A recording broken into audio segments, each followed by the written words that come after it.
Alright, this is Muichimotsu.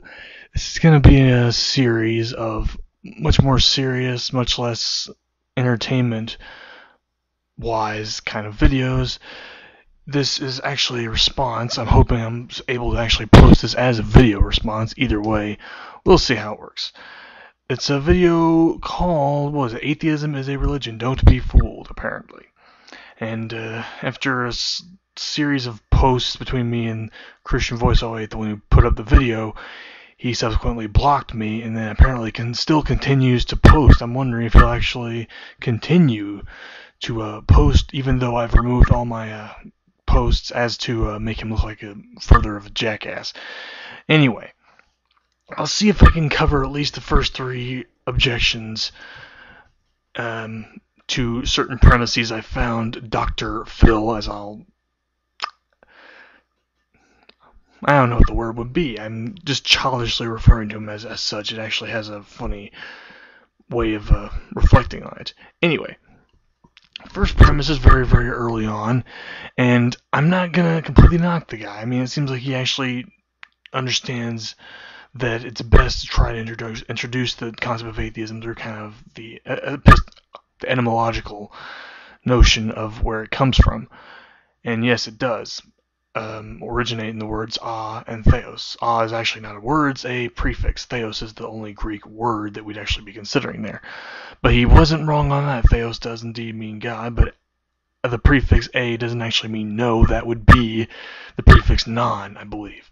Kind of like, non-human. Not the Action 52 game, non-human. But if we're talking about something like apathy, for example, apathy is probably one of the best examples. Because even when you look at the two words, pathos being relatively, I believe, a state of emotion, I could be wrong on that. Then again, when you're actually apathetic, you are without really any significant emotions. But to continue on, yes,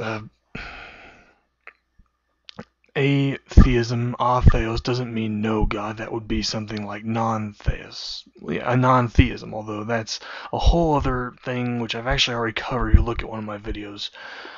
But another translation was godless, but still, that doesn't mean no God, because no God would pretty much be saying non-theism in some regard or another. It wouldn't be anything that would actually be making a statement against God, because that would be anti-theism. Anti being against.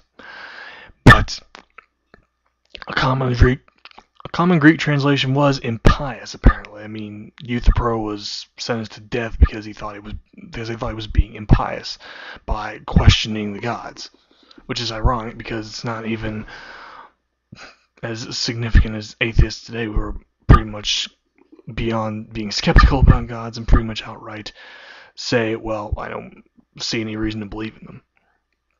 But atheism doesn't actually necessitate that you even make a claim that you know or believe there is no God, but the closest is that you actually believe God is irrelevant, which that's hardly something that you can structure as a religious position anyway, which I'll get to very quickly, as I hope anyway.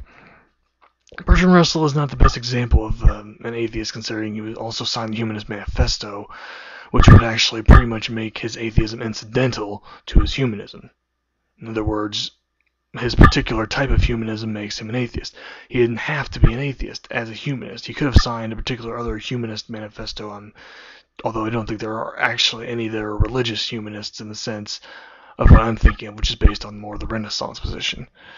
But this is one of the biggest problems that Dr. Phil seems to bring up, is that atheism and agnosticism to him are mutually exclusive. They can't exist together, which is, well, utter tripe, because nothing actually, even in the etymological considerations of the two words, would suggest that they're actually opposed to each other, because gnosis is actually related to the notion of theos in the first place. Gnosis would be knowledge from the gods and knowledge about the gods. Theos would be the gods themselves.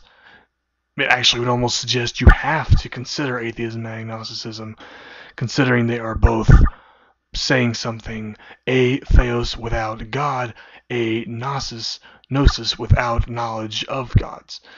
they pretty much would have to be together. You can't say that you're without God without saying that you also pretty much don't have any knowledge of God, or you can't have knowledge of God. There's another video that you can find when you look up atheism is a religion, don't be fooled, and you'll see it in the related videos. And the guy even points it out. Atheism is simply whether you believe in God or whether you have a God belief. Agnosticism is saying, can I know God? Can I have knowledge about God? Or can't I? But he seems to be generalizing agnosticism. Dr. Phil seems to be generalizing agnosticism as a position where you're saying, well, you're not going to make any... Well, then again, maybe I actually am being quite unfair, because he does seem to actually have some knowledge, but at the same time he's being vastly generalizing about atheism.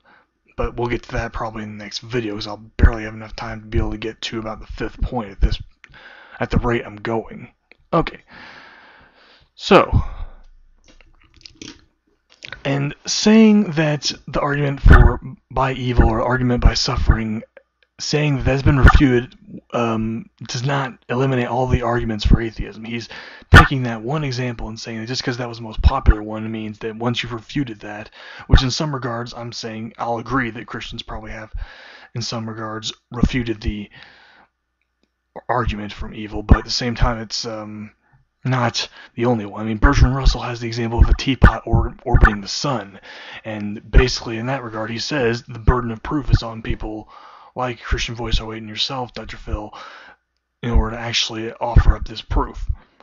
Although admittedly you seem to rely on a looser idea of proof in the first place, so this already presents a significant dilemma in that even if you would agree to the challenge that the burden of proof is on you, you present proof that is already biased in the first place and saying, well, I see this as proof just because you don't, and it would just become a childish argument at that point.